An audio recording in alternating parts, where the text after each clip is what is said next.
ఇవాళ కొత్త చెరువు మార్కెట్ యార్డ్లో ఈ స్ప్రింక్లర్లు డ్రిప్పులు సబ్సిడీ అవన్నీ దాంతో పంపకం జరుగుతుందండి. ఈ ప్రభుత్వం రైతులకి ఎంత మంచి చేయాలో అంత మంచి చేసే ఆలోచనలో ముందుకెళ్తోంది. మొన్ననే బడ్జెట్ సెషన్స్లో మీరందరూ చూస్తుంటారు.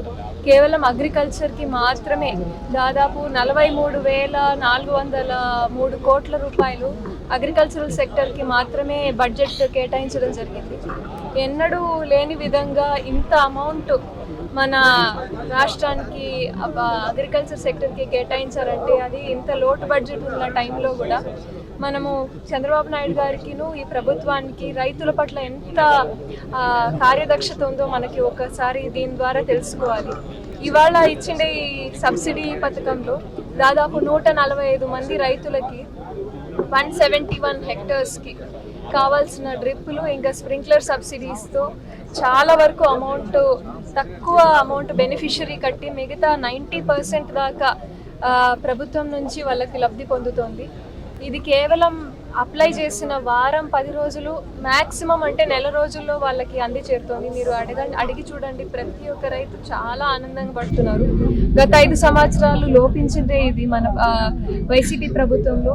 ఒక్క సబ్సిడీ కూడా రైతులకు కావాల్సిందే ఏ రకమైన ఒక డెవలప్మెంటల్ యాక్టివిటీ వాళ్ళకి ఏ రకంగానూ జరగలేదు.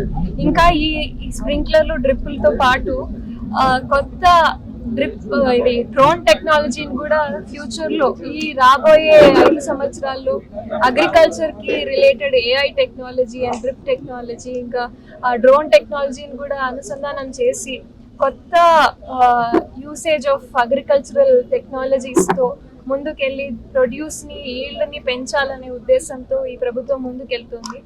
చంద్రబాబు నాయుడు గారు పడే కృషి, అగ్రికల్చరల్ మినిస్టర్ డిపార్ట్మెంట్ వాళ్ళు అందరూ చేసే కృషికి మనం నిజంగానే చేతులెత్తి దండం పెట్టాలి. ఎందుకంటే టెక్నాలజీ అవైలబుల్ ఉండడం వేరు, దాన్ని రైతులకు అందించడం వేరు. దానికి మెయిన్ ఎగ్జాంపుల్ ఇవాళ ఇస్తున్న ఇంత సబ్సిడీతో పాటు వాళ్ళకి అవగాహన తెలుపుతూ ఇంత షార్ట్ డ్యూరేషన్ లో ఇవన్నీ అందజేస్తున్నారంటే ఇంతకంటే వేరే మంచి ప్రభుత్వం అని చెప్పడానికి వేరే ఆలోచనే లేదు. అందరూ ఒకసారి మనం ధన్యవాదాలు తెలియజేసుకోవాలి. రాష్ట్ర వ్యాప్తంగా కూడా ఇది చాలా మంచి ఒక ప్రాజెక్ట్ ముందుకు తీసుకొస్తుంది. Thank you.